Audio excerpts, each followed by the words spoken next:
Hey guys, happy Sunday. What up, what up? Spiritual Empress in his house. How are you guys? So I wanted to do like one of my like just kind of like cluster stories like of this time that me and my friends, so I have friends like all in the psychic community here in Phoenix and Sedona.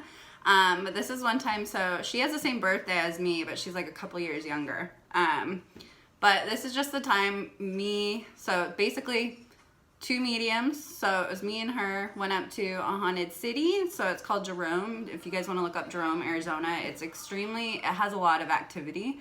I know everything there is to know about Jerome because we went on this stupid 3-hour freaking tour of it. I didn't know that there was that information and like how much shit had happened in Jerome before this tour.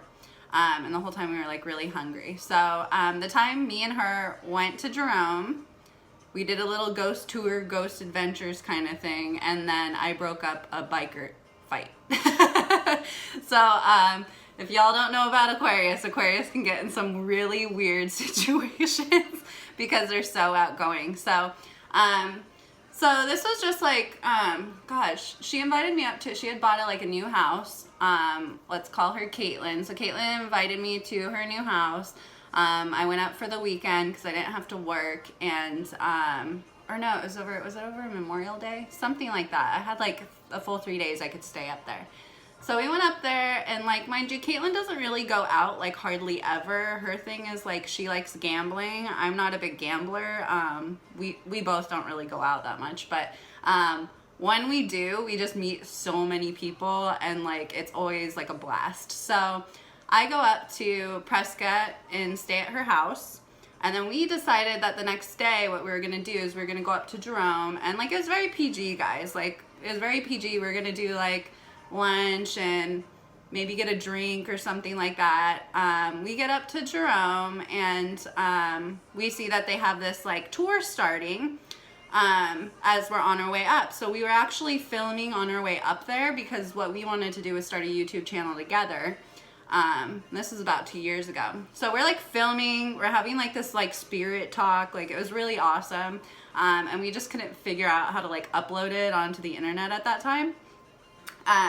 So we're having like this spirit talk, and then we're like, well, what should we do in Jerome? So we're like Googling, and we see that they have this like tour.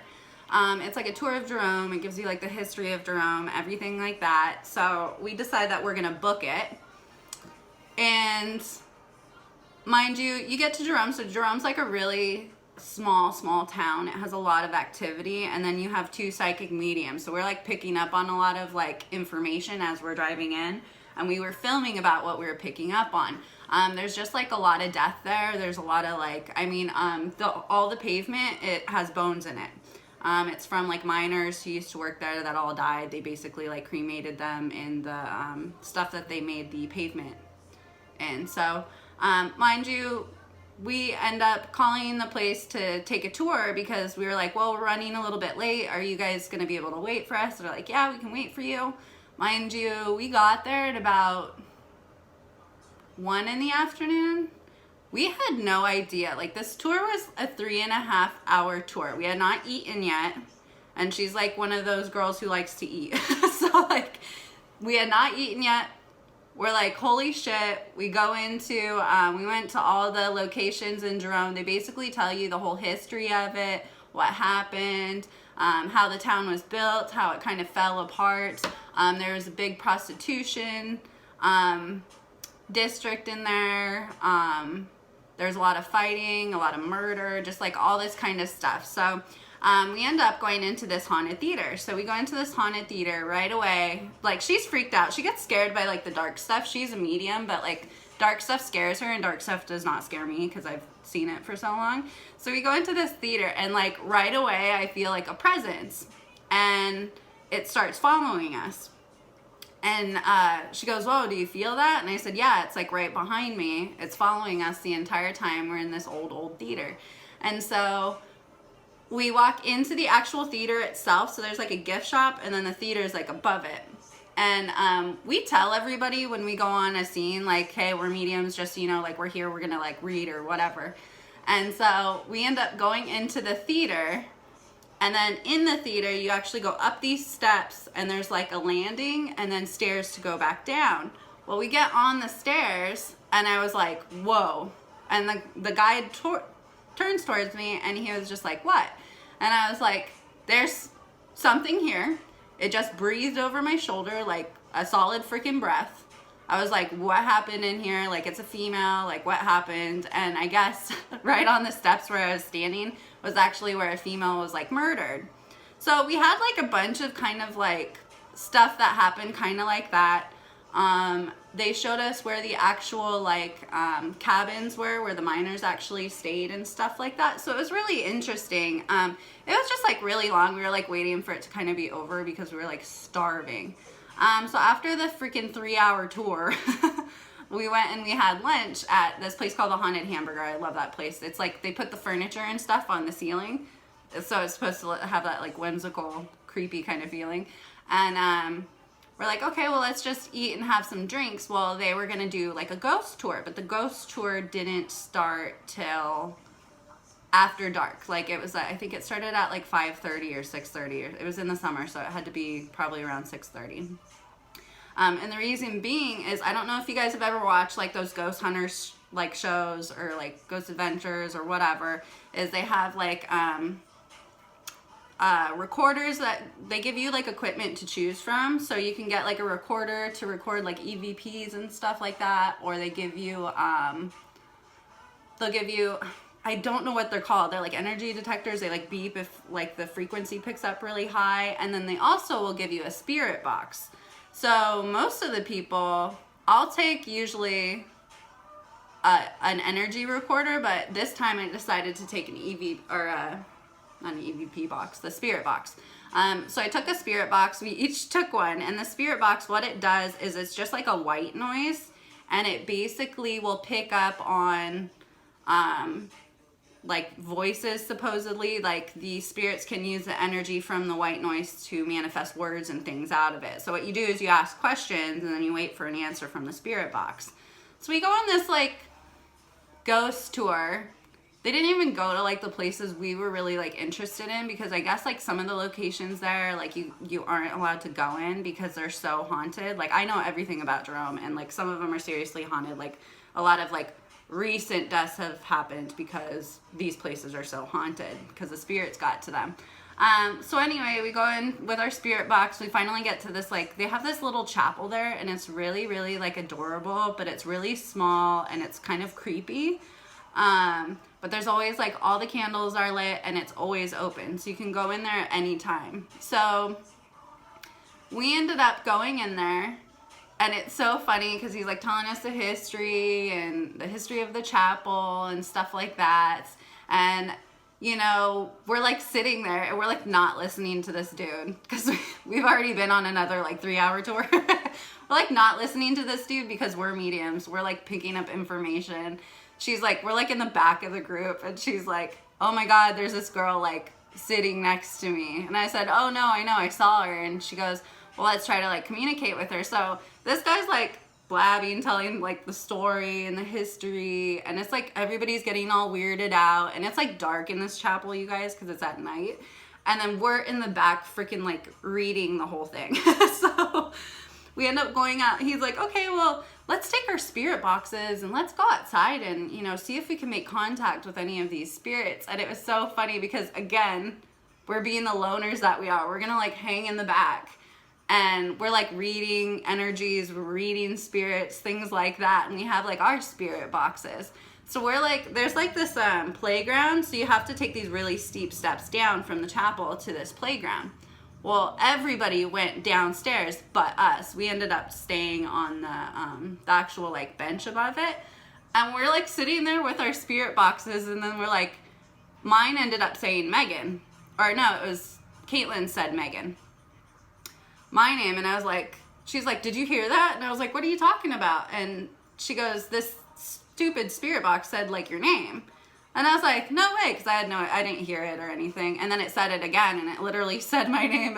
And then we're like, literally like, oh, that's weird. And then so we start like, you know, who is this? We're like asking questions to the spirit box. And then we just looked at each other and we're like, this is retarded. Like, we're looking down at all the other people. All the people in this playground are just walking around with their spirit boxes going like, hello? Hello? Anybody here? Is a spirit here? And they're like all using these spirit boxes, and we just look at each other and we just go, this is so dumb. We're the spirit boxes. Like, let's get out of here. So we end up straight up like ditching the ghost tour. We returned to the actual office and like returned our equipment, of course. And then she's like, she doesn't ever go out. She wanted to like go to a casino. And like for me, I'm not like a big gambler, but I'm like, whatever. We were like in Jerome, so the only way to get to a casino would be going back to Prescott. And I was like, sure. I was like, let's just grab a couple like drinks or something like that while we're here, because we're like never in Jerome. So Jerome closes very early because it's a very, very old place. And there's actually only like, there's a sports bar and then like 2 bars. One's a spirit room and the other one I can't remember the name of. So we're just like, let's just go to the spirit room. Like, she's not a big drinker and she's driving, so she's just, I think she had a drink maybe too, but we were there for hours. So we end up going to the spirit room. It was slow there, of course, because there's only probably like 5 people that live there. I don't know. And I was like, you know, it's kind of slow over here. Like, let's go to the other bar because it looks like there's some more people there. So as we're walking up to the bar, there's these guys out front. Now, these guys are just being complete, like, assholes. Like, they're just like jumping. There was like a kind of like a statue. They're like jumping on the statue. And then I saw their vests and they were clear like bikers. So they're just like messing around on all the equipment outside and being loud and being obnoxious. I'm like, whatever, I'm going in, I'm going to get a drink. So we go in, we sit up at the bar. I end up sitting by one of the bikers. Now, one of the bikers, what is his name? Corey, I remember his name, Corey. We end up talking and we're having like a really good conversation and we're really like hitting it off. So, and it was funny because he had a tattoo on his arm, which was 2 ravens. And like, for me, like ravens are very like magical. I see them all the time and stuff like that. So I was like, oh, this is a sign. We're soul friends, whatever. And so me and him are like hitting it off really good, having good conversation. Everybody's having a good time. Well, then a rival like biker gang decides that they want to come into the bar. So they come in and like Corey had said like something about them. Like he knew about them and they knew about his gang. And so we're sitting there still, we're like having drinks and stuff. And then I feel like bikers like don't need a reason to fight. They just get some like liquor in them and then they just make up a reason. So they end up, one comes up to Corey and gets in his face and he's like, I don't even know why he was mad. I honestly, guys, with bikers, I feel like there's no reason that they're ever mad. They're just angry people. I don't know. They can either be really fun or really angry. And so he gets in Corey's face. So his guys come over and they're like trying to push him off. His guys are like getting in their faces. Like, it's like this whole thing. And like me and my friend are looking at each other just like, oh my God, like we're in a real like freaking Sons of Anarchy like moment right now. Like, and then I was like, well, we have to do something. And so I end up, I don't know why, and this is the only reason I feel like I could pull off the whole like SOA thing, is like, Jax hit me up, is that for whatever reason, I don't know if it was the drinks I had that gave me some liquid courage. I'm also one of those people that is very good at calling people out on their shit, but making it very funny, because I feel like truths about people are just funny. Like, my imperfections are funny to me. You know, so I got in the middle of these like fighting dudes. I literally got in the middle and I basically implied that the rival gang had a crush on Corey and that's why he was so passionately angry at him. And he looks at me and he goes, what did you say? And he gets in my face and I said, yeah, you like him. Like, it's pretty evident. Like, why would you be so like passionate about being angry with him right now? Like, did you try to hit on him? And like, he turn down your offers. Like, I don't understand. And so he literally looks at me and looks at Corey. Corey is just like smirking and this guy starts just busting out laughing and I'm like, not really realizing like that was a really dangerous situation. I'm not like suggesting anybody do that, but that's just like an Aquarius way. Like I'm a really good like peacekeeper. And so he starts freaking busting out laughing and he goes, okay, I'm buying you both a drink. Like, he's like, who's your girl? Like, she's awesome, you know, whatever. And yeah, so we ended up having a great rest of the night. That's the first night I rode a motorcycle. I've never ridden a motorcycle before. Yeah, I'm not suggesting getting on strangers' motorcycles either. But yeah, we did end up, then after that, we ended up going to like the casino. And then me and Corey met up later, and that's when I rode on his motorcycle. That was pretty fun. But yeah, he ended up going back to Prescott too. We're all just there for like the night, but that's just like the places Aquarius goes. They're so freaking random, and like,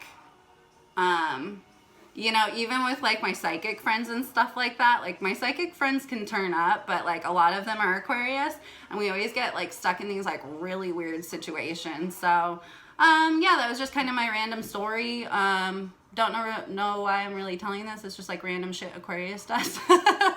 Went to haunted location, got lunch, had a very PG experience until the evening, and then like stuff got crazy, and that's probably my only first and last SOA experience I'll ever have. So Sons of Anarchy can hit me up. So if you guys have any questions or anything you want me to talk about, I don't know what to talk about. So please leave a comment, like, share, subscribe, anything like that, and we'll talk soon. Bye.